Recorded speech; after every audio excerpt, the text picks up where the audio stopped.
Very good afternoon to all of you, and thank you very much for coming. So as many of you know, social media has really changed the political landscape in Malaysia, especially in the past decade. So when historians write about Malaysian politics, I'm sure they'll say that one key reason for the fall of the Barisan Nasional government is the rise of social media in Malaysia. And I'm sure you all heard of the joke. So in the 2008 election, it was known as the bloggers election. In the 2013 general election, it was known as the Facebook election. And in the most recent elections that we held in May, it was called the WhatsApp Twitter election.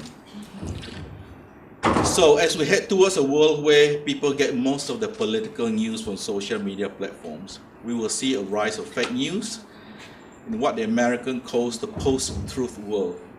So what does it mean for Malaysian politics? So to discuss this, I've invited three practitioners and an academic to discuss this important issue about the social media landscape in Malaysia.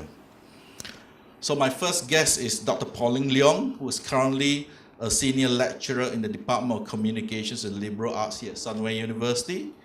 And she holds a PhD from Monash University. And in fact, her PhD topic is on social media and politics. She also holds a master's in mass communication from NTU in Singapore, and also a law degree from the same university. She has previously worked as a lawyer before becoming a journalist with the Singapore Straits Times. So her research interest, as I mentioned, deals with social media, freedom of speech, journalism, and media literacy. And in fact, her book on political communications in the new media age in Malaysia hopefully will be published in the middle of next year by Springer Academic Press. Well, since I'm giving you a plug to the book, you better make sure I get a free copy, yeah? So my second guest here, sitting in the middle, is Jeff Oil, who is famous in Malaysia because he was the first blogger to be elected into the Malaysian Parliament. He was first elected in the 2008 general elections and served for 10 years until 2018 and representing Jeluton in the state of Penang. He started blogging in 2003, and at one time his blog called Screenshots Thinking Aloud was judged the most influential blog in Malaysia, and he was named Blogger of the Year by Reporters Sans Frontiers in 2004. Another sign that he's a very influential blogger is that he's been sued by New Straits Times. So Jeff graduated from a BA from University of Science Malaysia and Penang, and he also holds an MBA from RMIT University in Melbourne. He's also spoken and issued new media at Harvard Law Faculty and Tunisia in 2004. So Jeff is currently a columnist with 2 Chinese newspapers, and I invited him because I know he lives in Subanjaya, so he has to show up. And of course, my final guest is Datuk Seri Lian Ker, who's a senior lawyer, but he's also a vice president of the MCA. And earlier this year, he was sworn in as a senator in the Dewan Negara. Prior to that, he was a 3-term state assemblyman in Pahang, where, if I'm not mistaken, he held the record of having the largest majority. He's a law graduate at University of Malaya, and he's currently the chairman of the Institute of Strategic Analysis and Policy Research, or INSEP, which is the think tank for the MCA. And he's also the chairman of the party's Religious Harmony Bureau. I invited Datuk Seri T because he was one of the earliest Barisan Nasional politicians to adopt social media for his political work. And he's also known as one of the very heavy users of Facebook and one of the most vocal leaders in the MCA. And finally, from across the South China Sea, we have YB Dr. Ting Tiong Choon, the State Assemblyman for Pujut in Miri. Dr. Ting, as the name suggests, is a medical doctor. And what is interesting about Dr. Ting is that he spent 20 years in Australia, or more than 20 years in Australia as a GP, before coming back to Miri and got himself involved in politics. He's a medical graduate of the University of New South Wales, and he's serving his first term as the State Assemblyman. He was just elected in 2016. What is remarkable about Dr. Ting, of course, is that he's a fairly new user to social media, and he's almost addicted to Facebook. Sometime last year, I remember reading his Facebook status. He had more than 30 postings within a 24-hour period. So really, that's not a good thing. Being a medical doctor, you should know all about addiction. So one interesting story about Dr. Ting, which is not widely known, and I'm going to review this to the whole of Malaysia, is that when he first came back to Malaysia, he came back under the old talent code program, which is used to recruit high flyers, Malaysian high flyers who live overseas and bring them back to Malaysia. And so that's the reason why I tell people that Talent Corps is actually a very good program because it's being used to recruit people for the DAP. So what we do this afternoon is that rather than having a boring presentation, I will have a conversation with my guests, and after that we will have a Q&A. So let me start by asking the only academic in this group, Pauline. How would you frame the use of social media in terms of political developments in Malaysia? And is the Malaysian experience with the social media consistent with what is happening in the rest of the region? Okay, how much time do we have? More than 10 years. I have to summarize it within like a few minutes. Actually, in my opinion, new media has played an integral part, right? If you look at the mid-90s when the internet first came in, we had email lists like Sangkan Chill, Bunga Berita Malaysia and Usenet groups. And so if you recall, MGG Pillay was the one that, took in all the information and then started its email lists. And in fact, people actually printed out and distributed, right? So, in 1999, it was a watershed mark for Malaysia, right? Where, we know of Anwar and what happened to Anwar. And traditional media had a gap, okay, experienced a gap in terms of its coverage of the scandal and the issue, right? So therefore, internet became the third most important source of political information, right? But although people had the internet, it was not something that was very widespread. So therefore, there was not much change, except for that there was some information out there. It's because BN still controlled the source of information, which was traditional media. In 2004, right, we had more important technology like mobile phones, and SMS was the technology used at that time. But there was also a change. Mahathir stepped down, and Abdullah Badawi took over, right? So, but there was a landslide victory because of the winds of change. People were very hopeful for a different after 22 years of Mahadirism. So, although there was improvement in technology, there was very minimal impact because structurally it was still BN, and people didn't really want that change. There was change already, right? But 2008 was the pivotal landmark, right? Where, we know it was a political tsunami, right? And that's when our Jeff Uy, yeah, he's a prime example of what happened then. Political bloggers became, the people, and and there was change because people got into information. There was, bloggers, and bloggers being people with, being able to reach out to people, they managed to get voters, right? And also because the BN government was really quite overconfident about the control of traditional media in 2004, right? They controlled, so they thought the same would happen in 2008, but it was different, right? So the bloggers had the last laugh, BN called them goblok, called them monkeys, but in the end we have a YB then, right? Okay. Yeah, so then when it happened, then you had BN reacting to it, so they realized they had to catch up. So they really put in all the resources, and this when you see 2013, it became a Facebook election. So they poured in resources, they had videos, they went on social media, they called the bloggers gobloks, but they were the ones creating and having their own their own Facebook accounts, etc. So that's when they were very into it. They actually, I would say that in 2008, the opposition then, right, monopolized cyberspace, but in 2013, it was equalized, meaning that, BN and the opposition both had equal space, right? And then, as Prof. James mentioned, there was cyber warfare, there were cyber troopers, right? And I remember then I was doing my research, and it was very exciting online, 2013. And a lot of people thought that change would happen. But if you go down on the ground, I remember doing my research online during the day and going out at night. I didn't think that it was going to happen because, firstly, what was discussed, online didn't resonate offline. If you go down to the ground and you listen to the rallies, people didn't understand what was going on. The issues being discussed online didn't resonate offline. So when people would say it's going to be changed, I said in my heart, unlikely, and it was proven right, because ultimately, right, what happens online the message must go down offline as well, right? So coming to 2018, so it was interesting, right? I would say there's not just WhatsApp elections, it's also a Facebook Live elections. Right? The impact of this Facebook Live cannot be underestimated because when you go to the rallies, there's limited impact. But if you transform it and put it online, right, it's a double fold. In other words, you get people there listening, and you get people who are not there also listening.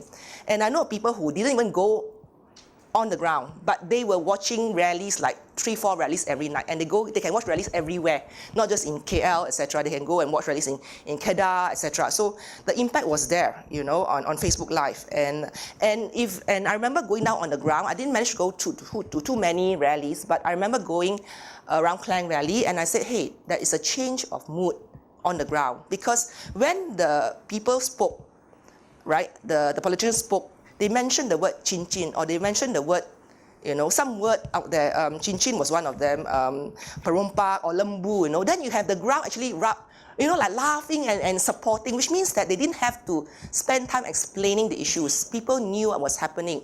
People already, there was awareness, and that's why I said that I could feel that this round there possibly could be a change, possibly. But again, it depends on the last few days.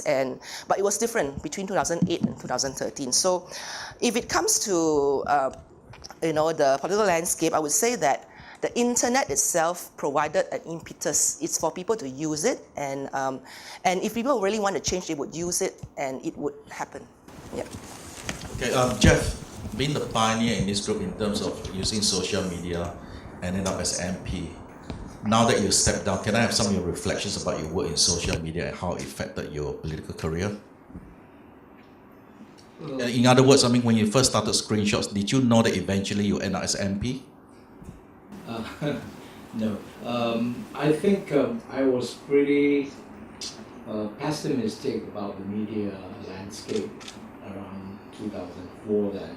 But that was an interjunction where we take stock of what has progressed since Mahathir mentioned about the multimedia super corridor and the migration towards digital economy at its very basic format.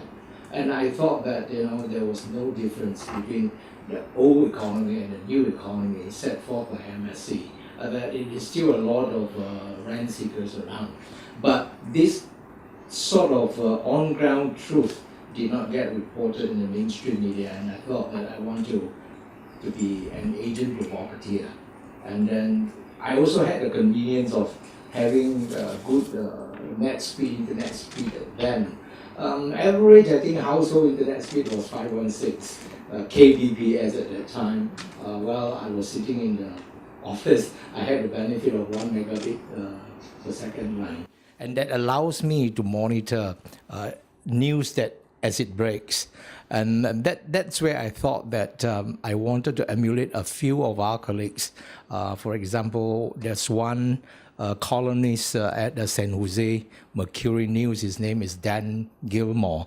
So I emulated his way of putting things in a short format, present it on the web, and people later call it blogs.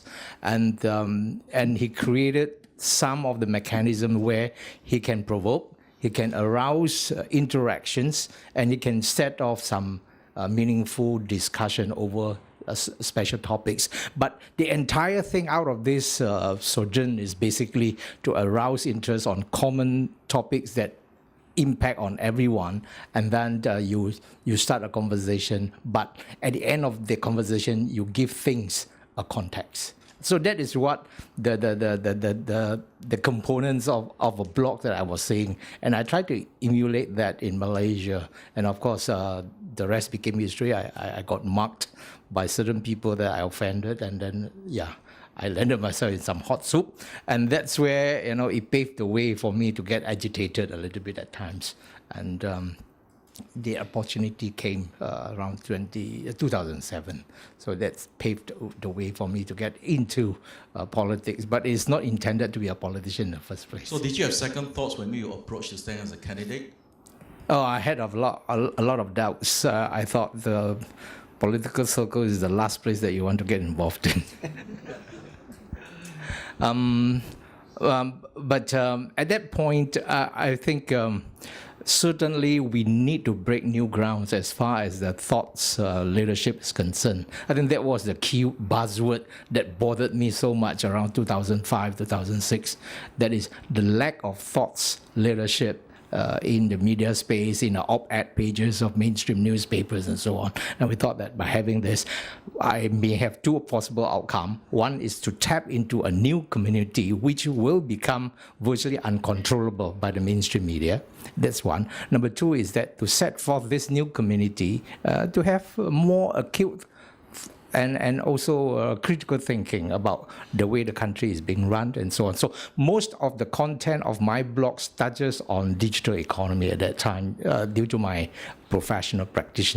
But the second thing was more to push the envelope, so to say. But at all times, we are very mindful by, and reminded by lawyers that all things that is offline is equally subject to ambit of law, whatever that is online. So once you start a blog, you need to be mindful that you have to be very careful. So now after 10 years, what are the major changes you've seen in the social media space? Well, it's quite an irony to me personally, having lived through it in the blogosphere's years, that a lot of things have changed, but a lot of things, yet they remain the same. So one of the key things is that I think the audience who resort to social media either as a writer or a content consumer, they tend to be gullible. They were gullible in 2008. They still remain very gullible right now. Once a breaking news of sort or videos of such a sensational level gets spreaded out, and then people try to, without double thinking, and then, sometimes you have things that couldn't be so through, and yet you help to viralize it, and I think that has caused a lot of harm. I think take for example the recent Seri Mariamman temple scuffle. I think that is the kind of thing that had happened during 2008. The time frame compared with right now. So the only thing is that at that time, perhaps we need to resort to desktop computer or a notebook to transmit the content, whether it's through blog or even the early days of Facebook. But right now, we have changed that from an armchair critic to that of a keyboard warrior, and then we use mobile phones, and it became more pervasive. That's the only thing. But in terms of quality, in terms of impactful, contextual meaning for every event that we record on our Facebook, Twitter, Instagram, or whatever, I think we have not progressed beyond where we were 2008. So that is the biggest regret that I see. Datuk T, you're one of the very early Barisan National politicians to adopt social media, while many of your senior colleagues were dismissive of social media. Can you tell us in your own experience, why did you choose social media when a lot of your senior colleagues were just dismissive about the whole idea of using the social media for their political work? I wouldn't say that the BN politicians were dismissive. I think we were so caught up with our structure. Basically, we are in the front line. A lot of them are elected representative. You have to serve the party. You have to serve the people in need. And all along, I realized that there is another group which we did not touch or we couldn't reach. That is the English educated. They are very much alienated. The people in the church, they are very self-sufficient. And they do not depend on our funding, assistance, etc. There is no engagement. So, and the middle class, the professionals, etc. I think a lot of these people got a lot of frustration, a lot of ideas how the country should be managed, administered. And we are so caught up with our own structure, our own trappings, that we didn't realize the importance of engaging this middle, unconverted group. Very independent mind, very critical, and they have a lot of issues. So I only started to blog. Actually, to be truthful, I am not IT savvy. I'm also, as a lawyer, when I practice, we always ask our clerk to do the work, etc. And we are so caught up with the everyday, and basically, on the ground, there are many people who need assistance. Service then was the thing. If you are service orientated, you are able to assist people. Others who may not need your service, they see, okay, you are helpful, you are hands-on, they supported you. But those days, it's not easy to provoke. You can the more aggressive, radical politicians like Jeff say, it's not easy. Politics is not easy. They go underground, poison letters, etc. Then later it was email. Subsequently, it is what it is today. Things happen because of technology advancement. Even that you cannot bring down a dictator in Arab Springs, but through social media you can bring them down. With guns you cannot bring them. So that is the power of communication. And I can share with you, actually, when I started blogging, I was just learning using my daughter's computer, trying to get myself familiarized, and I start blogging. And another famous blogger, Aris Sabri, he and we were both together in the Dewan Negeri Pahang, and both of us were dropped into egg because we are very critical. And when you are very critical and very open-minded, I think Jeff suffered the same syndrome. You realize that you are no longer welcome. So there is all time. Now it's so open. If you are not critical, you are not outspoken, you are not wanted. It's totally different. MCA is seen as to be too quiet, too docile. But it is not true then, because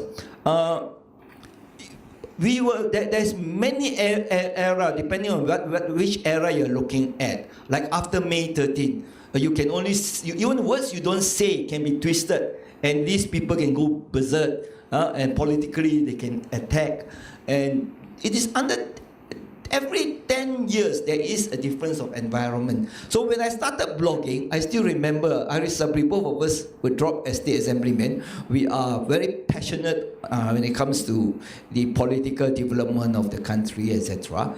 He called me one day and asked me, how do you blog? I was also learning. I learned from another teacher, so we both blogged together. And I must also share with our friends here. When I started blogging, people like new ideas, something new. It's more exciting, and people read, people participate. But the difference is, I have a lot of ghost writers offering to write for me, and it's all anti-government and very distorted, and I refuse to accept. And a lot of these are also some Western foreigners, etc. I think Aris Sabri or Satmongko got the same. So they wanted us to publish, and if we publish, they will support, then they will get a hit. So suddenly one day I see Aris Sabri hit was 500,000. Mine was still miserable 50,000 or so. So basically I'm saying that there is a lot of forces at play. And what we achieved today is good to have a change of government. As a lawyer, I think it's good to have a change, because then we also, because our main problem is actually institutionalized. Our main problem is the very structure of the constitution. So actually we are falling back. Now DAP has taken over the government. You see, they are falling back into the same political trapping. And people like Jeff are not welcome. But what is more important is the media, the people on the ground, and the honest politicians. I always say the political workers. And it's not very nice to always brand MCA, Barisan Nasional, because I think we are also human. We work, MCA, the only difference is MCA believe in transforming from within. And I think the biggest culprit that changed the political structure is actually our present Prime Minister in his 22 years. He has actually destroyed the alliance sort of spirit, the respect, mutual respect is very much Mahathirianism. So somewhere Abdullah Badawi actually follows the system, but is not seen to be taking a charge. Let's go back to the issue. The issue is about social media. All right, okay. The question I really want to ask you is that you mentioned that, in fact, your colleagues were not dismissive of the social media, But the reality is that every academic study I've seen so far says that the Barisan were far behind in terms of the social media landscape compared to the opposition. Yes. So in fact, you know, in terms of the social media war, Barisan was actually way behind, no matter how much money they pour into it. Even with the recent election, I mean, it's common knowledge that millions of dollars were paid to certain bloggers, certain groups to set up a social media landscape on behalf of Barisan Nasional, but it didn't work. So the question is, why did social media work for the opposition but didn't work for the government? Okay, back to structure. Barisan Nasional, we are people on the ground. We are divisional leaders, they say warlord, whatever. We are people who practice the conventional politics.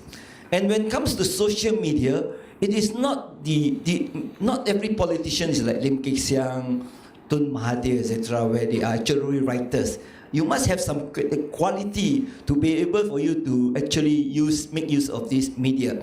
So we are very caught by people who are actually hands-on. And the problem is they spend a lot of money on opportunists. People who claims that they are media expert, people who offer their service, and then I think a lot of misplaced or money spent or misplaced trust. And I do hear of people, I myself have not been approached or not given any money to run my blog or to use my Facebook to reach out. But there are always opportunists who will come to people in power. Power corrupts. And actually, when you're in a position of power, you will see that these people comes in and they have their way, they have their means. So this is something that is inherent to politics. And you are right there. Barisan Nasional is way behind because most of the Barisan Nasional leaders, they are so busy that they take for granted that these bloggers, social media is the thing. And the new generation, many of them they are like a white piece of paper as far as politics is concerned. Their politics is what they read. Their politics is what they hear. Not actual political practitioner. We are so caught up with our own world that the world is changing so fast and we lost in the battle of perception. Okay, let's move across to South China Sea to Sarawak. Dr. Ting, being a fairly new heavy user of social media, as I mentioned, you were just elected in 2016. Now you're a very heavy user of Facebook. Do you think for even a place like Sarawak, a place like Miri, do you think that you can actually do your political work without Facebook? In other words, the next general election, will Facebook and social media will be your main means of communication to voters? Or you think that in places like Sabah and Sarawak, you can still survive as a politician without social media? I think in Sarawak it's very different. A lot of the traditional media is actually controlled by the government, controlled by the Barisan Nasional, or GPS they call it now. And I'll just give you an example with the local English news. On one day I was flipping through. It's only 3 Pangkatang Harapan news. All the rest are GPS or the world news. So the local paper there, most of them is actually just publishing the government or propaganda, I'll call it. It's very hard for us to provide the news to them. We have reporters that actually come to the press conference and they don't report it. They are not published the second day or the third day. And if you ask them why, they say the editor decided not to do it because we are criticizing the government or we are saying something that is not is against the government. So I think that is a very traditional media, and without Facebook, say, or WhatsApp, it's going to be very difficult for politicians, as a politician, to survive as oppositions.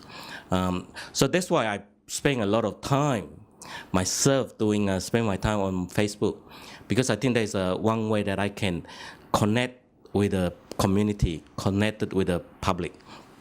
I think one thing what Dr. Seri said was a lot of the Barisan Nasional, probably the politicians are too busy and let other people managing the Facebook write the stories and all those things, and then there's no interactions. For myself on Facebook, if I write something, I always read the comments. So one way is that's how I suppose I'll know what the public is thinking. Sometimes people write against my story or supporting my story, and also by reading that, I'll know what are the people thinking. And that's why I spend a lot of time on social media. And of course, previously the social media is more one-way communication. The traditional media is more one-way communication. They only publish it, even bloggers. I don't know much about bloggers actually. There's more one-way communication, but with Facebook or WhatsApp, it's very interactive. So I think that's how the voters or the public like that. There's an interaction between themselves and the elected representative or any politicians. So I think there's one advantage for me in that case. I think I will certainly need to use social media more. Maybe go into more often on the video, short clip videos and all those things for the coming elections. Pauline, coming back to you as the academic here, can you tell us, based on the studies you've seen and the studies that you've done yourself, is there a difference between the way, in terms of using the platform of social media, is there a difference between the way Barisan uses it and the opposition uses it, or Pakatan Harapan uses them? I think in terms of the messaging, Pakatan seems to be more interactive, more on the ground. If you look at the messages that they put out, it's not just about in terms of social media, there's also the content and the medium. So let's look at the content. In terms of content, right, the messages, it's like if you look at the videos, there is a lot of new videos. I noticed that this round, compared to 2013, is very sophisticated in terms of production quality, both Barisan and both Pakatan. In terms of production quality, but in terms of messaging, the messages in Pakatan Harapan seems more real. For example, if you look at Syed Saddiq, he talks about his video about how how his family travels, from Johor to his father. So the messages are very personal messages, which is something that people can relate to. Right? For BN, if you look at the videos that they did, it's somehow a bit more manufactured. If you look at the last bit, the video where there was the former Prime Minister Najib and Khairi talking at the Mamak, they were discussing issues. It looks as though it's part of society, but I remember a comment there, how can a Mamak store have only 2 people?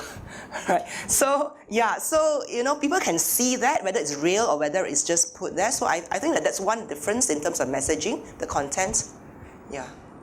And do you think that this will change now that Pakatan Harapan is the government? Will we see a reversal of roles?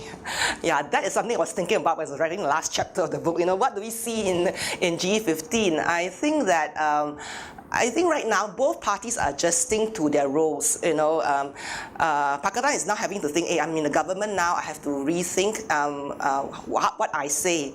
I talk about, I cannot be always so combative. And for Barisan, they have to also learn, hey, I'm no longer in power, I have to think of how to become an opposition. So I think that in G13, it's very hard to predict, but I think that the messaging has also to change because they cannot use the same style. Pakatan cannot use the same style of attacking. Now they are on the other side, they become the incumbent, they have to defend their track record for the next 5 years. So I can't predict right now. It's very hard to predict in the future. Like they say in politics, 1 week is a long time. So I think that there will be changes in the way that they handle it. They cannot use the same method that they did now, they did in the past elections. Would you agree with that, Datuk? Yes. Because I do notice that in your Facebook posting for the last couple of months, you're constantly attacking the government. I'm not constantly. In fact, I slowed down. I disagree. You guys on Facebook can look at these postings. So basically, I'm just reminding DAP what they have said, and that it must be consistent. And then now they are in position, they should do what they have preached us to do. So basically, I won't admit that I attack. I'm in a more offensive mood before. Now I'm more relaxed because now the burden is not on my shoulder. I do not have to carry. So basically, what Pauline has said is true. But the point is this: we are engaging the same media people, the same media professionals with the same knowledge. It's just a matter of sentiment, perception, and sound bites, they attack, and DAP is successful because they have an army Actually, they say red bean army, but there is an army. The moment you say something, says, for example, lioness, the issue of lioness. The issue of lioness, actually, I have no interest. But when I was converted to believe that, okay, this can be managed after my engagement, etc. So I try to explain the scientific part of it. But the moment you want to explain, they will blast you, they will bombard you with all kinds of allegation and untruth. So basically, we lost in the war of perception in the new media because Barisan Nasional is not prepared. We are not ready. We do not, or we take for granted the power of the new media. So now of late, I realize that many people do not like what DAP is doing, using fake accounts to hype up their votes or their opinion, etc. People feel cheated, but it's still too early for them to admit because everybody, they quietly, they know, they admit, they concede that they have fought into certain war of perception. And I believe in times to come, there will be changes. Like now, DAP don't talk about two-party system. Now, DAP don't talk about don't want race system. Amanah is basically a pass. The Bersatu is basically UMNO, and they will welcome. If today UMNO is closed down, they go to Bersatu, I think they will be more than welcome. So basically, we are in the same trapping, political trapping. It's just that different players and different game and different environment. And I think in another few years, everybody will realize it's not easy to change what is there. It's through education, but everything is time. In another 10 years, there will be another change, a different sort of environment. Jeff, I must give you a chance to answer because he accused your party of setting up a Red Bean Army, cyber troopers, what have you. So you want me to say I'm guilty as charged? No, I'm just saying that, obviously he has said something and basically he's arguing that, whatever he posts, there's all this group of people pouring comments on his Facebook page. I mean, what do you think? I mean, this comes back to this issue that we've been constantly talking about, which is, are the keyboard warriors real people? Or are most of the so-called rage on Facebook pages dealing with political issues? Or are this a manufactured group of comments? I think all things being equal, I tend to agree with Datuk Seri when he says that when you go into the cyber war, it is actually a battle for perception, and then you want to take full control of it. And I would think GE13, Barisan Nasional was doing the catch-up game versus 2008. But I think GE14, I think both sides have got even. And I want to say, during the days when I was blogging, I made a lot of editors in the newsroom angry because I called them spin doctors.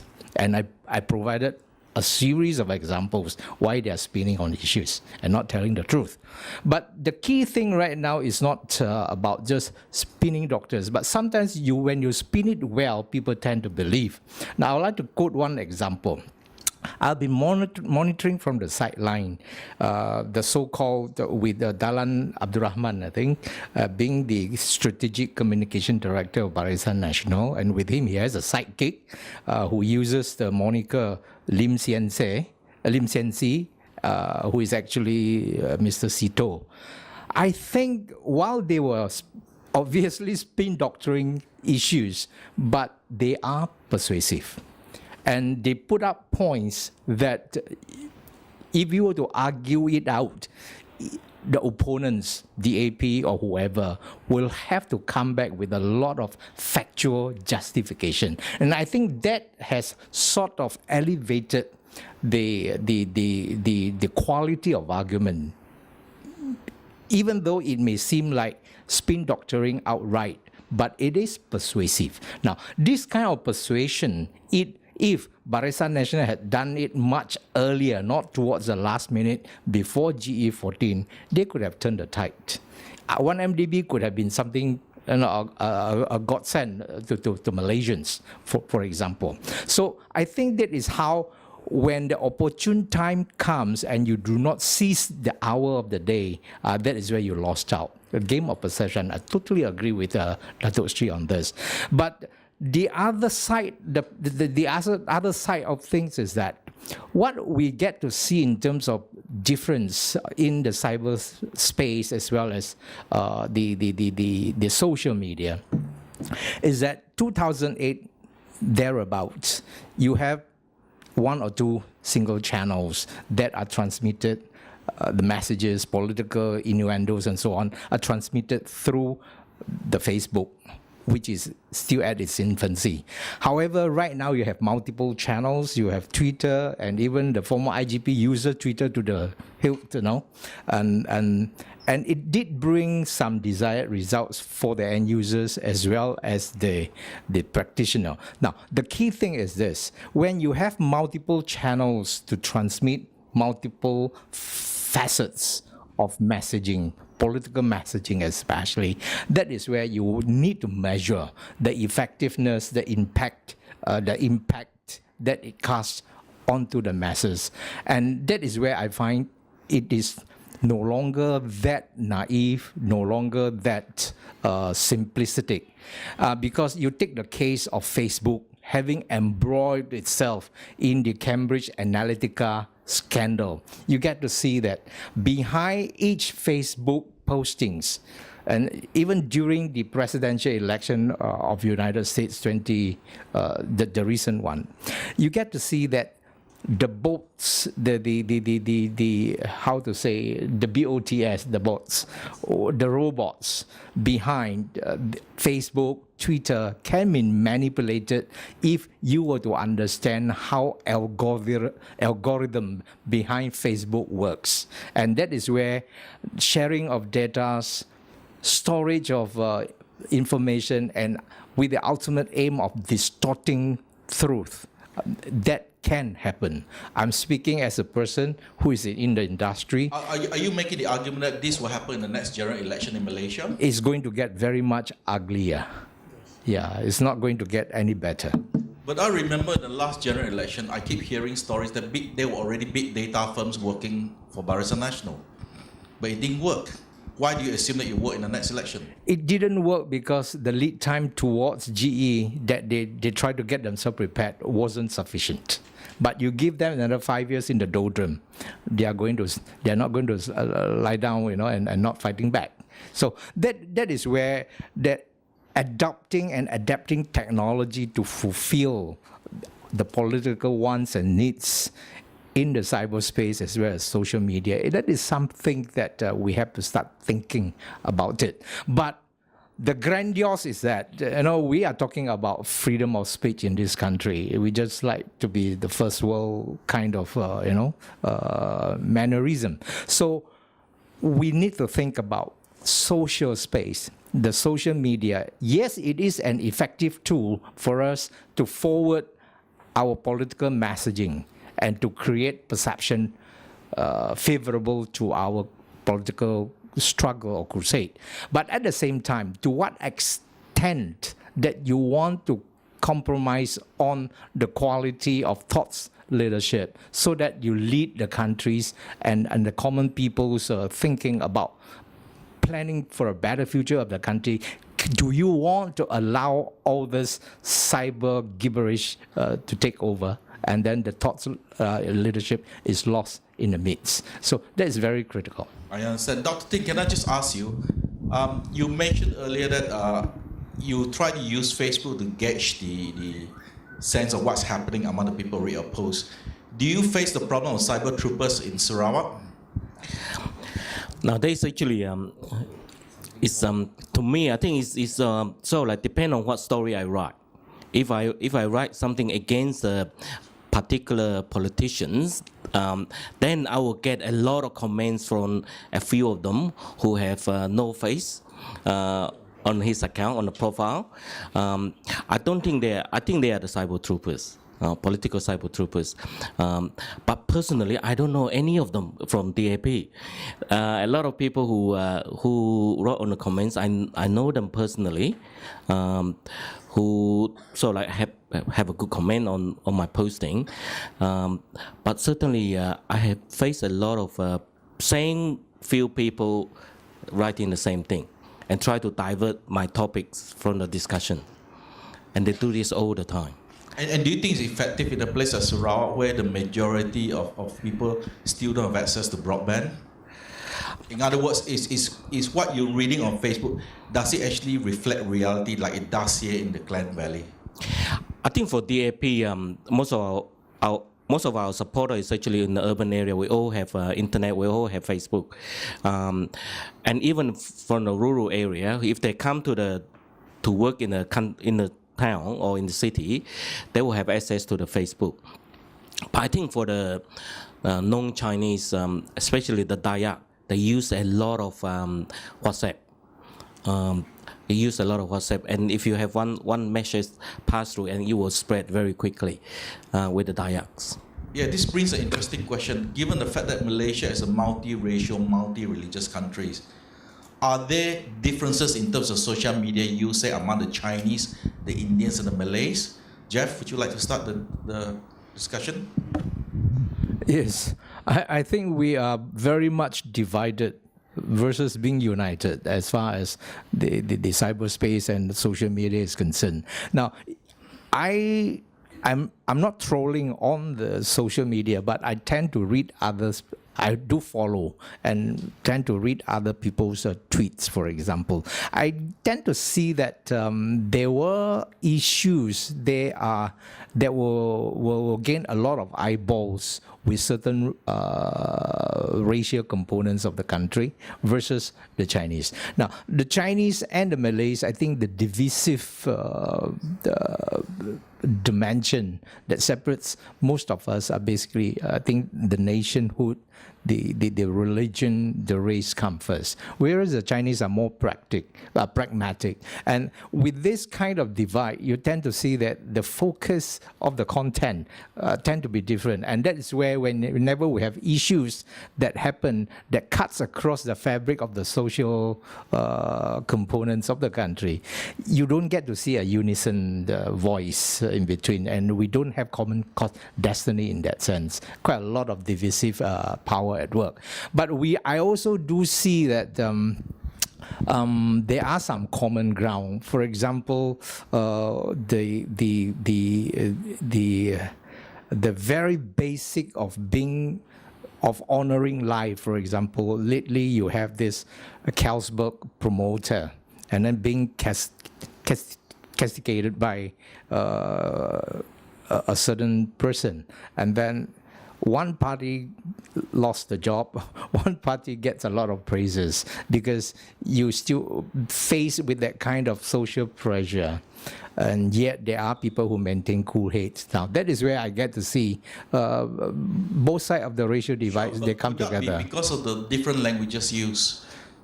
I do not think language is an issue because that is just a tool, a medium for you to express yourself. But the end game is still the type of topics that we've chosen to tweet about, to write about. And that is where you get to see, are we sharing the common destiny for the country? And that's where I think there's still a lot of work to be done. What about your views, Datuk? Is there a big difference between social media landscapes among the Chinese community, the Malay community, and the Indian community? There is a very, very big. It actually is very divisive. Not only interracial, but I think among Chinese themselves, it is very divided. If, for example, you see Twitter is basically English. English is very objective, concise, very straight to the point.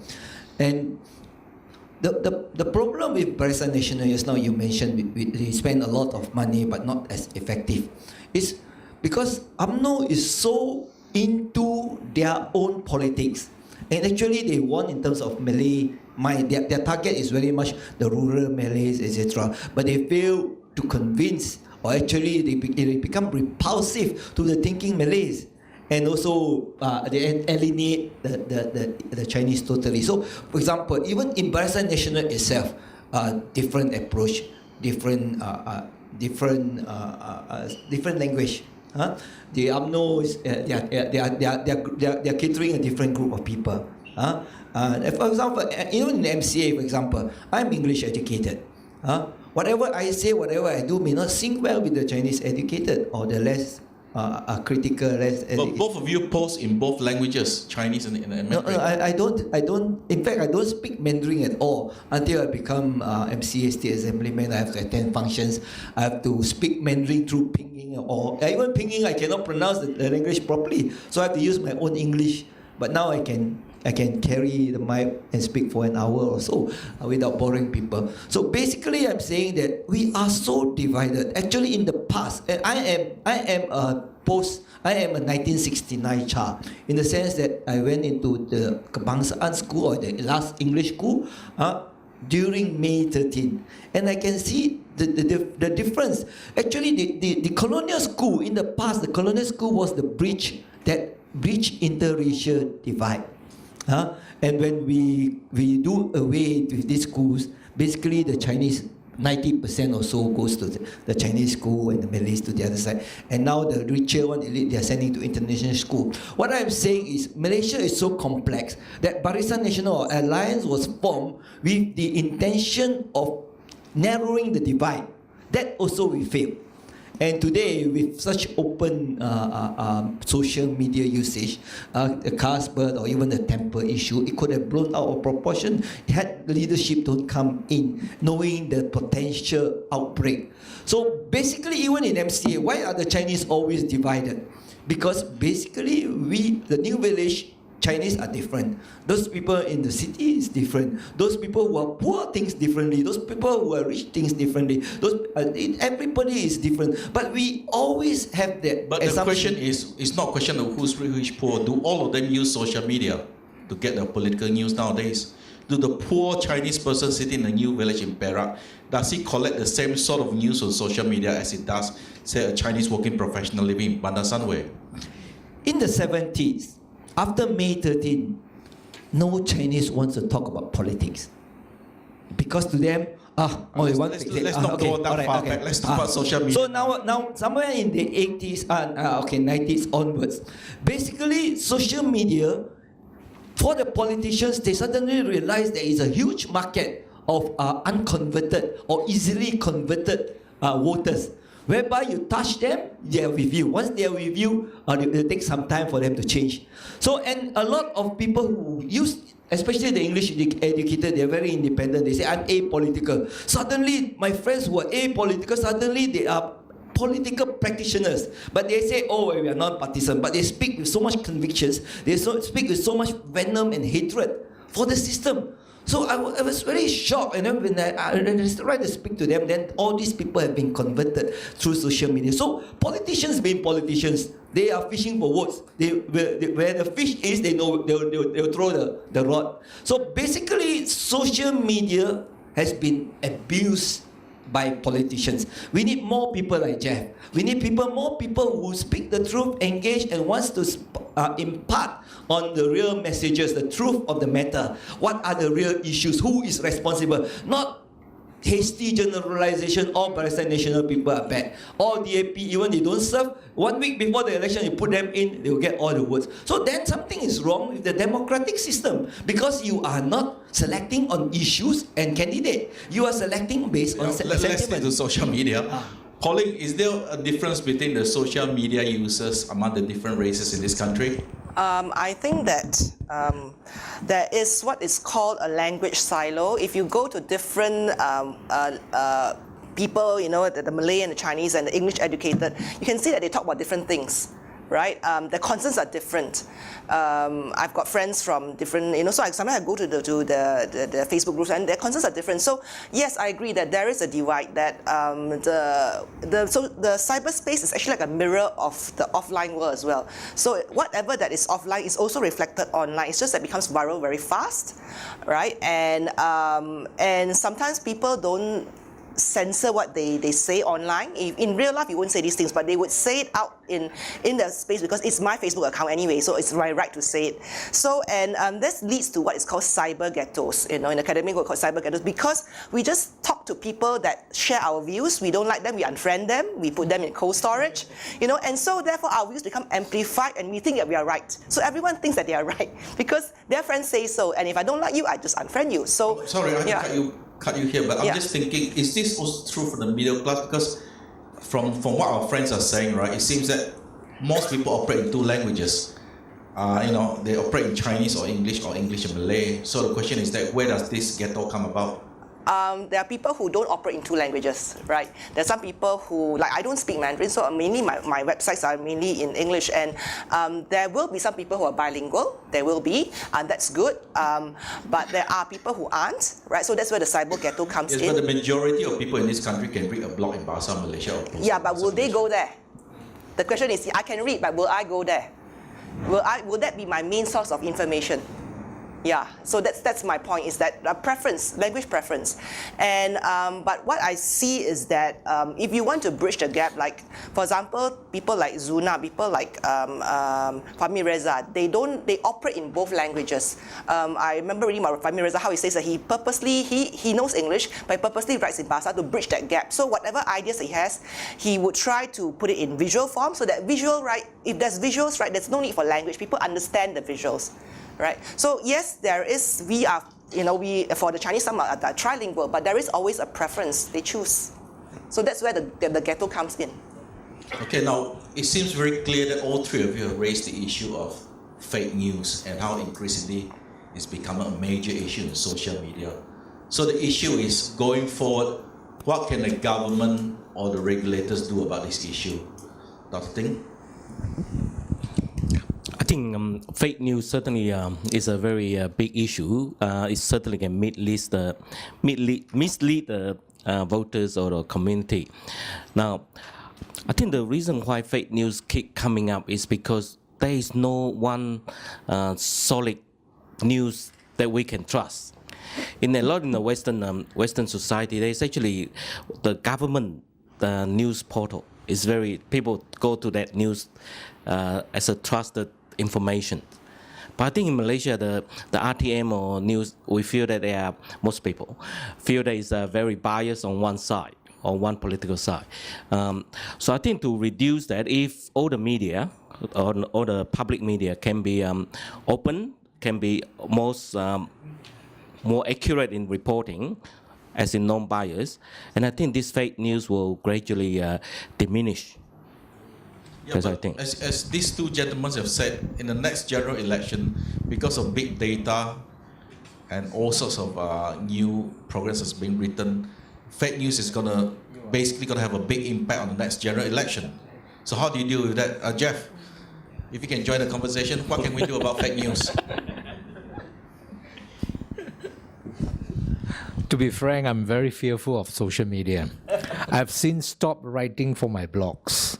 JeffOnly.com is still there, but you don't see updates. I have resorted to writing for the print media, and I try to fill the gap. I studied 6 years in Chinese school and then migrated to English, totally English medium, having gone through 1 year of removed class. Now, the key thing is this, that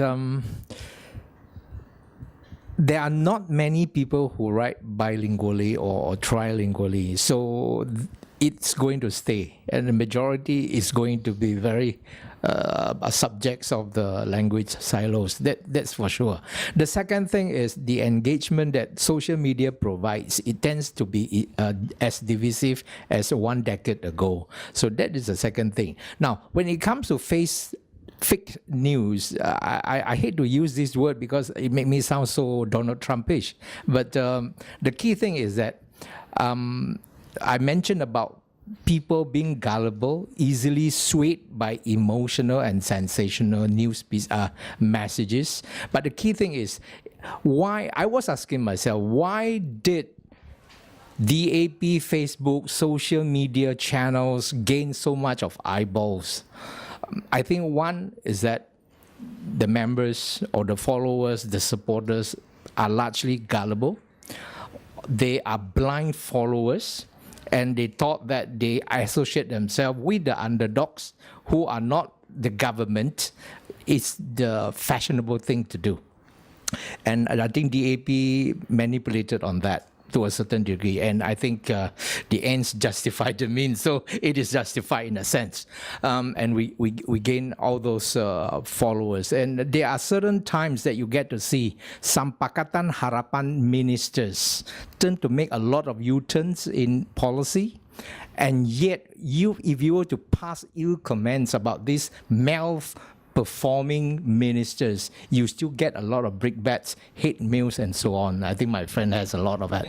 Now, because of that, I would think that we have not come to a dimension whereby social media has created some form of escalation in value. Now, we understand that the question is, what can we do about it? Now, the government... So that the elections that's wrong. No. I think there used to be a lot of knee-jerk reactions from the government. Whenever you have some racial issues flaring out, you have to see that Section 233 of the Communication Multimedia Act is being invoked so that you do not fall into the same group that misuse networks services, for example. But that is in a way of stifling freedom of speech. Now, the government shouldn't do anything at all. Let all the offline laws come into impact and effect. But the key thing is that the mass users or the producers of all these Facebook messages and so on, they will have to discipline themselves. I think we still have to go back to the self-regulatory framework whereby, we have a social responsibility to take care of, even though we are so easy. But that's being unrealistic. It is being unrealistic. That you have given, there's almost like, I could be wrong, but I get a message from you that if you're writing on a very controversial topic, you have a mob mentality. People come after you. Correct. But we have to start somewhere anyhow. So I think it is a right point when you have issues flaring up like this. I think it's a moment that we sit back and then reflect. Datuk, is there any solutions to fake news in the Malaysian context? I was just showing Jeff yesterday, 9 o'clock to 9:30, 9:40. I didn't block the user. Continuously sending me abusive words, all in Chinese, so I don't read. Somebody read for me. So. And then later when I don't respond, I was on the WhatsApp. I was just continuous doing one writing. When is he going to stop? I was waiting for him to stop. I can block. I want to see it, but so passionate about it. Then he start calling me. He calling me. I could be drunk or something. Then after that, I have a look at the number and I saw the name. And then I checked the Facebook. It's actually a false account with Nga Kong Ming's face. So basically, he was cursing me for rejecting the anti-fake news act. When Pakatan wanted to do away in the upper house, we asked it to be reviewed. Actually, one of the way of overcoming this fake news being abused, because it is a double-edged sword. It's actually been abused. At this moment, not been used, it's been abused, and the next round, the next election will be all about race and religion. Because UMNO and PAS is desperately... But race and religion has been the mainstay of politics since. Yes.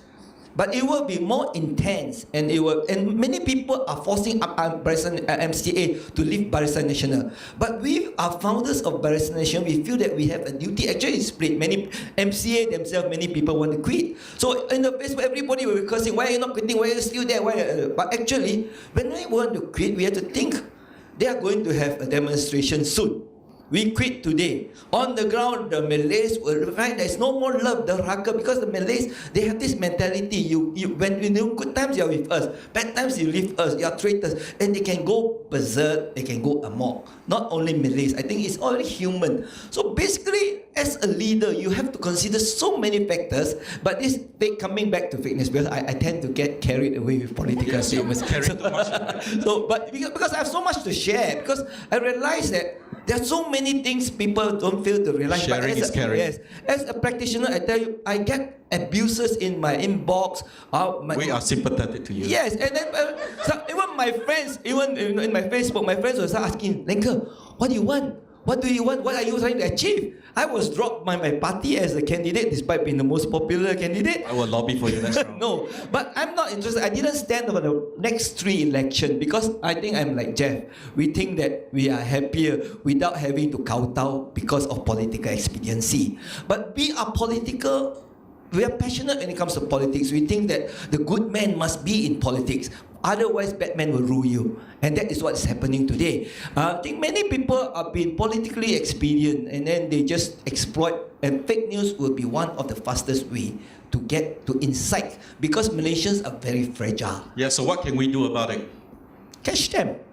Put them in the lockup the way you catch many others. People, don't be tolerant. We are all tolerant. Pauline, what is the experience like with some other countries? I mean, if you look at current studies being done or the studies I've seen, in fact, in terms of the fake news and so-called abuse of the social media platform, the bulk of the studies I've seen suggest that the countries with really real problems as in now is the Philippines and Indonesia.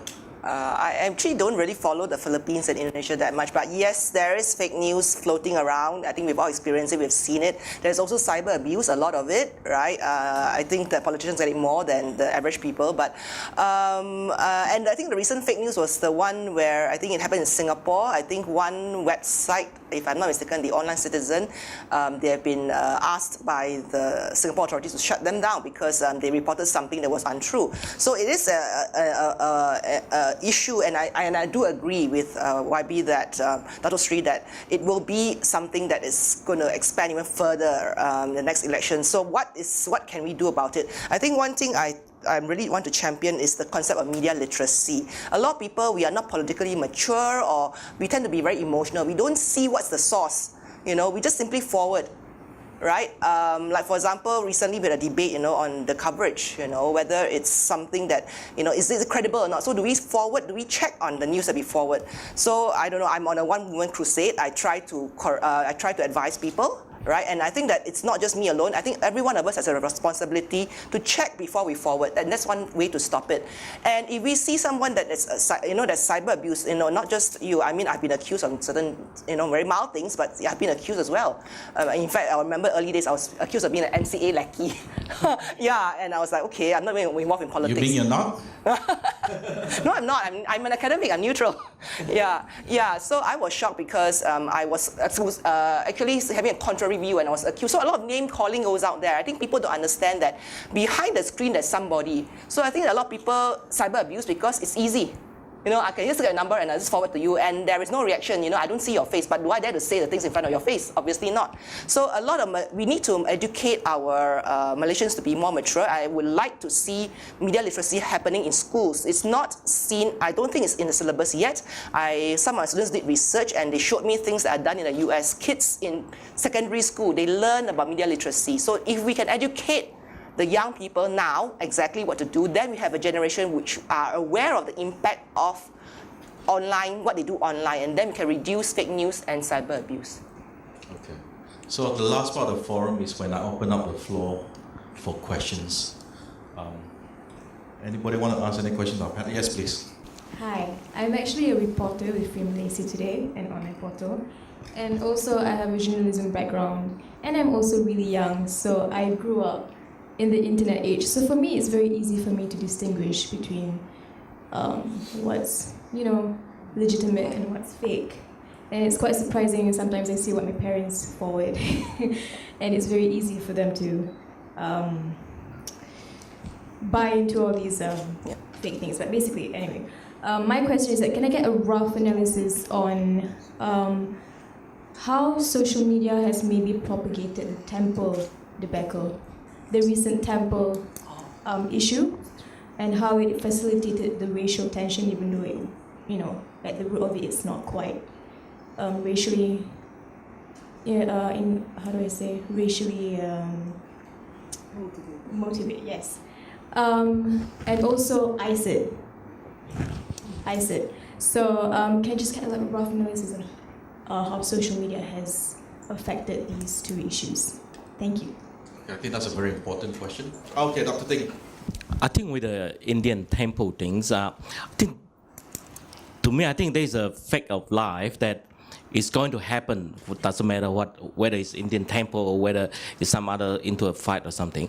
But I think that is where politicians play an important role in this to come out quickly and say the truth, what is actually happening, and don't let this sort of fake news or unhelpful news to pass around too much.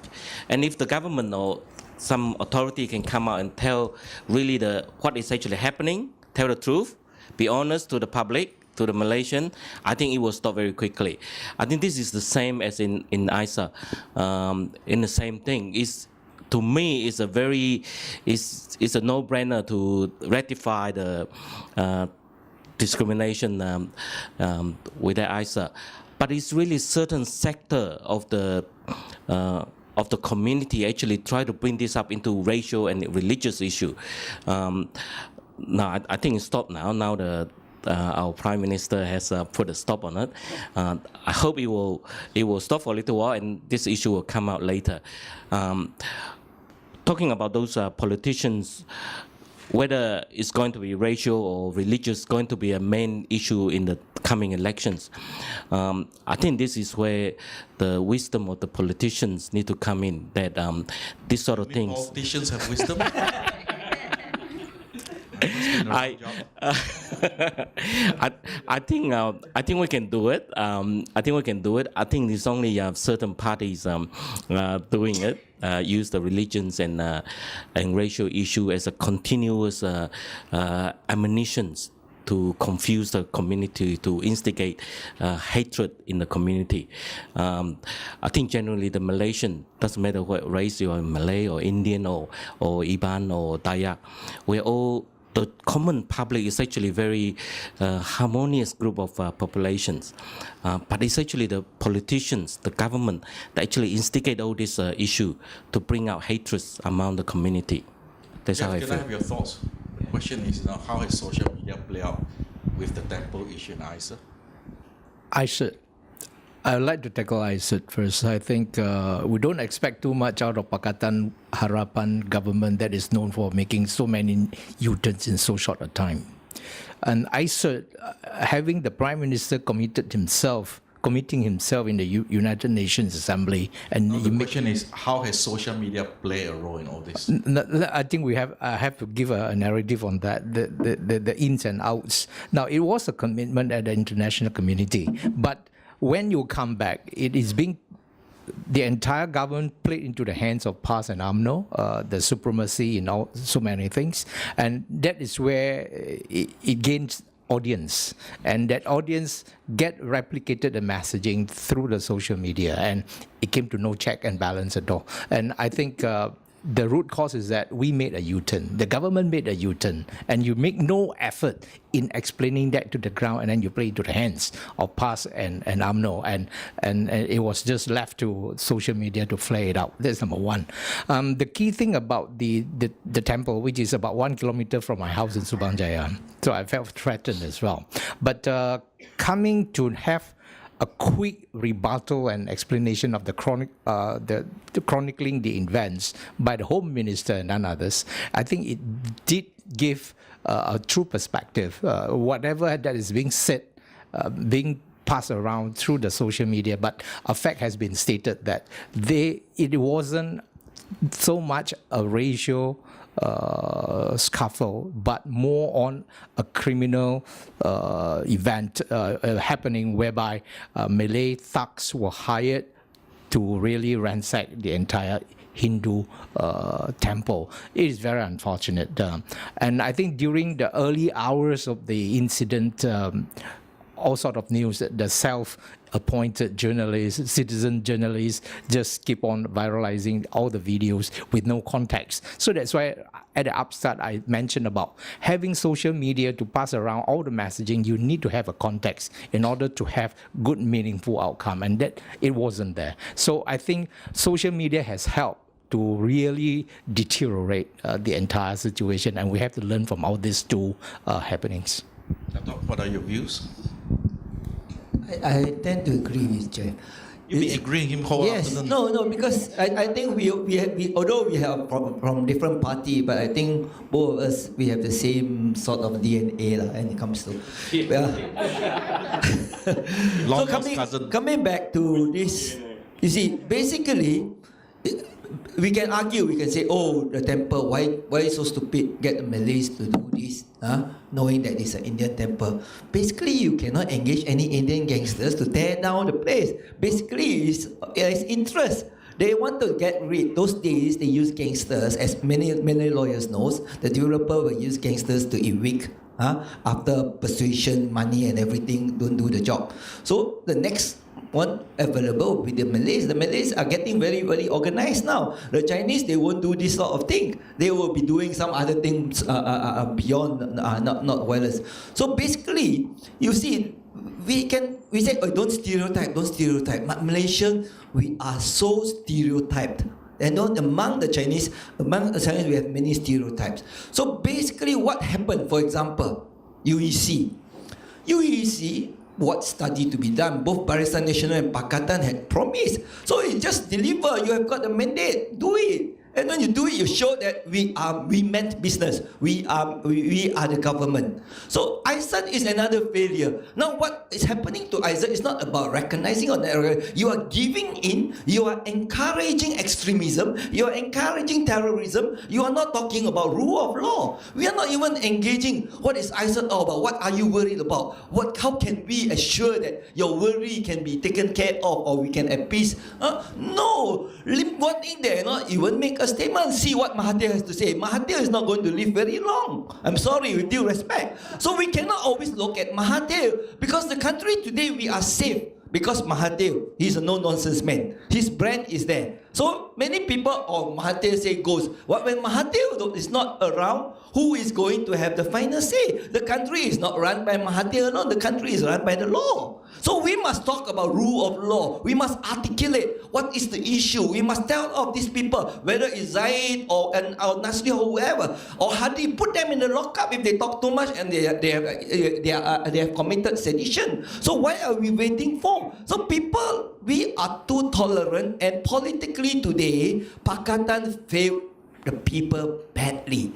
They have to be firm, they have to be assertive. They cannot use Mahathir as a brand. They must use this is the new government. This is Pakatan all about. Okay, that's not the question she asked. But anyway, Pauline, would you like to answer the question? Oh, sorry, you want to say something? I would like to say something on this Pakatan Harapan. I think as a elected representative for DAP, we knew that if we say something about this ISA, we are going to get bombarded by as a racial issue, and that's why I mean, I didn't say much about it. I actually agree to ratify the signing it, but I think there's political side of it. We don't want this become a racial issue. So that's why personally, I think we as a party is actually become quieter. We try not to say too much and play into the hand by the past and UMNO. Pauline, would you like to answer the reporter's question? Okay. To the reporter, right, you say that, your generation, they know and they understand what is fake news, etc. I think it's only for people who are in the media line. Okay, I teach students in the media line. I tell them that please spread the message to your friends who are not in the media line, who are not comm students. Tell your parents. So it's not, you cannot assume that all of your generation are aware. A lot of them are not because they're not in the media line. Okay. So with regards to the thing, I think one of said about lack of context is true. With social media, right? They are not journalist trained. Everybody thinks they're journalists. They go there and film and I'm there. And it's very exciting. You get bragging rights for putting it there. But where is the context? That's where journalism comes in. And it's unfortunate that journalists are not given the due, not given, it's not a profession that people want to really want to go into, right? So, but it's so important that journalists there, they know the context, they know what to put and what not to put, they get more information, it's multi-source. So that's where social media comes in. Everybody thinks they're journalists by reporting, but that's not reporting. So that's when all the gossip and rumors come out, and that led to the spread that what happened in the temple. Everybody thinks that, I'm a journalist there, okay? Which is, with regards to the ISAT issue, I would think that before any policy comes up, there should be some sort of public education campaign. I think a lot of people are not aware of exactly what is ISAT. So when you just throw a policy out there and people don't understand, that's when the narrative becomes distorted, right? So if there was an education campaign before that, what is it all about? We want to reduce this debate, etc. Then, as the debate becomes more rational and people know more about it before reacting emotionally, then it would have perhaps gone through. But unfortunately, they were just thrown this thing called ISIT and the narrative got distorted along the way. So I think that a lot of it regards to education as well. Yeah. Okay, can I have some other questions from the floor? Oh, somebody over here. Yes, please. Okay, hello, good evening. My name is Fazli. Recently, government want to implement the voting age, reduce the voting age from 21 to 18, right? So my question is, who's the really benefit with this policy? Any party? How is this related to social media? Social media, because youngest ages. Younger generation, social user, right? Okay, I understand now. Yep. Any other questions? Good afternoon. From this forum, I can hear the fear of misinformation being used where it will affect GE15. Now, the question now is that seeing the amount of fake news and misinformation, do you think a legislation should be put in place for social media? I mean, there is already criminal effects for difference between slander and libel. But does it fall towards libel or slander? To me, it is libel because it's written. But now fake news can come about, and if the government can trace the proponent of this fake news, can a legislation be enacted for this? Thank you. Basically, there is this mischief rule in law for the legislation. If today the fake news is so prevalent, it's threatening our harmony, it's going to divide us further, it may cause violence. We should have a law to contain this. No more talking about libel and slander because that is too far away. So immediately the anti-fake news is there. There is no need to do away. Just fine-tune it. If there is any propensity for it to be abused, do it away with the clauses, etc. But I don't understand why everyone is, because Pakistan's manifesto said do away with anti-fake news, and we are doing it away. So coming back to the 18 years old, it is again very dangerous. Is there a study being done? Are Malaysians really matured today, whereby you can allow them to vote for the future of the country when they reach the age of 18? Will their minds be manipulated? Are we ready to digest, or is there going to be an indigestion in the social media with the amount of fake news? And the fact is, everybody is so sensitive. Everybody, when it comes to religion, you don't talk. When it comes to now politics also, you don't talk because you can lose friends or even family, You've been etc. talking about politics for 1 hour already. But basically, I'm just saying that this is the tendency. So I personally believe at the age of 18, they are not ready to vote. I'm not insulting. I respect all those above 18 who are intelligent, intellectual, articulate, etc. But there are many, many more that can be exploited, manipulated, and being made use of by politicians, because politicians being politicians, they want the fastest way to come into power. If there is a ready market for them to exploit, whether it's race or religion or terrorism, etc., then we are going to have it. That's my personal view. You raised up this a very pertinent point. Thank you. Thank you. Jeff? Do we need more regulation to take charge of this prevalence of fake news, misinformation? My answer is no. I think we have to go through all this. It's just part of the growing pain where we escalate ourselves from being a naive society to that of being civilized. It's growing pain. We have already have a whole load of draconian laws even that governs all the offline, online crimes, and I think it's sufficient for now. So we don't need any more regulation or new laws to curb fake news. You take care by itself at the jurisdiction of all the laws existing. Now, regarding 21 years or 18 years, I agree with Datuk Seri. Thank you. Dr. Ting, do you have anything to say? On the 18 years old voting, I think if I'm 18 years old, I choose which university to go, which course to study, whether I'm going to get married, which girl I'm going to get married.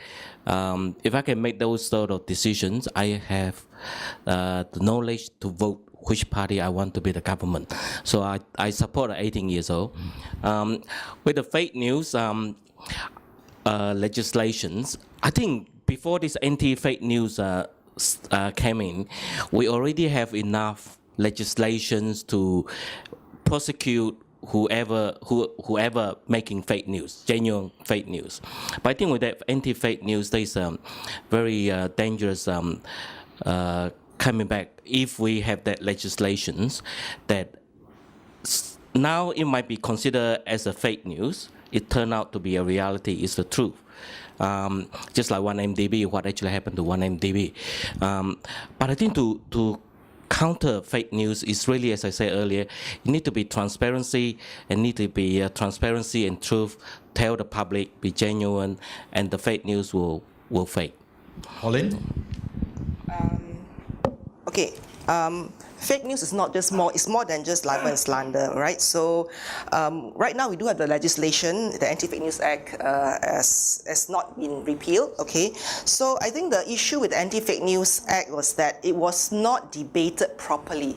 It was rushed through and no one could actually put in, there was not enough input. That's why people were quite upset when it was passed, you know, in a very, very hastily. So I think there's a possibility that we should revisit it and see, and maybe do more research, you know, to see whether it's really necessary or not. I think there's not enough debate on this act, and that's why you have people who want it and have people who you know, want it to be repealed. Okay, so we need to have a debate in Parliament as well as amongst civil society, whether there is a need or not, because we see that there's a problem here. Okay, right. Regards to what Jeff said, you know, about growing pains, I do agree totally. Democracy is something that's very messy. I think a lot of us have grown up in an authoritarian state where things are very nice and very simple. And I remember one of my students from Indonesia, you know, she mentioned about how sometimes her parents felt that it was nicer back in the days of Suharto because it was clean, it was easy, right? And now it's very messy, but that is part of democracy. We have to learn to live through the mess. We have to grow up. We have to learn to respect each other's views. And just because that person doesn't agree with you doesn't mean it's wrong. It could be that, you know, maybe you have to revisit your own views. So it's the marketplace of ideas, that everyone is contesting the ideas out there and let the best ideas survive. If it can survive the test, then it should be something that's accepted by all. So I don't think that there is a need for too much legislation. I do see the need for media literacy, you know, regards to what you said just now, 18. Yes, I do have some reservations, because right now I think a lot of people are still, you know, not savvy enough, not media savvy enough in terms of issues, etc. If you can introduce things like, you know, politics into the education system, civics, you know, classes, etc. I liked what the Bar Council did, the Perlembagaan coup, that they brought the Constitution into the classroom. If people are aware, then they will know how to vote. It's just that we are not aware. That's why you worry about, you know, the younger people voting. Bring that in, and we will have a very literate society, political savvy. I think time is caught up with us, so I'll give each of you 1 minute. So it's a very simple question. The title of this forum is Social Media in the New Malaysia. Is there any change? Because what I'm hearing from you guys is that there's really no change in terms of the social media landscape in New Malaysia. 1 minute. So Pauline, is there a new Malaysia in terms of social media, or is the old Malaysia in terms of social media? Yes and no. I think that yes, there is a change. People are more participative. They feel that they have a voice. Honestly, in the past, right, I came back to Malaysia like in 2004, and that time it was still under BN, and I didn't even know who my councillor was. I couldn't even contact with my MP or even Adun. Without social media, now we are in a WhatsApp group. We have direct access. That makes a difference. That we can get things done. Right? So there is a change, I would say. But again, the answer could be also no, because it's also a reflection of what we are now. So if we don't change, you know, so online world will also be the same. So I would say yes and also no. Typical academic, can't take this position. Dr. Ting, I expect you to take a strong position. Yes or no? I think the change is not because of New Malaysia, but the change is because of the growing, the changing of the social media. That is what is changed. I don't think the government or New Malaysia will change. That's what I say. Jeff? There has been a lot of change in social media because mobile phone ownership is 123% of the national population. You have more people participating in the social media, that's for sure. And with that, it brings the scary part. How do we change? It certainly has been a new Malaysia after May the 9th because there is a total change, a regime change. That's a forbidden word in the parliament. There had been a regime change, and I think that is a very big departure from what we used to do things in the past. Now, what happened is that I would like to follow what Malaysia Guinea has done. Immediately after May 9 results were announced, and then they got hold of Najib to be the first interviewee to be posed many difficult questions. And I think in between, Malaysia Guinea said, when they first started in 1999, they supported the opposition. They are going to remain supporting the opposition so that you give a check and balance to the current incumbent nation. I think that is for the good for the entire citizenry. The third thing is for new media to cast an impact on New Malaysia, I think the citizenry will have to do its part. Evaluate yourself. How do you participate in the social media activities, and then create towards a positive aspect rather than just blindly following and retransmitting the messages. Datuk, 1 minute, no politics. Stick to social media. The social media will not change, but the politics of social media is politics again will change. You see, people are now using it because now it's audio. Not in the past you write blogs, people read. Now you have moved from Facebook, etc. Now it's about live and about audio speaking. So you can see many video. People start abusing the social media. The social media amongst people who are practicing social practitioners will not change, but the political abuse of the social media will change, and it will be more drastic and more racial and more religious. That's what I'm trying to warn. That we must take heed that our politics is getting more intense, and the social media in New Malaysia will be more dangerous than before. And on that very happy note, can I ask us to thank our panel the usual way? Thank you very much for coming.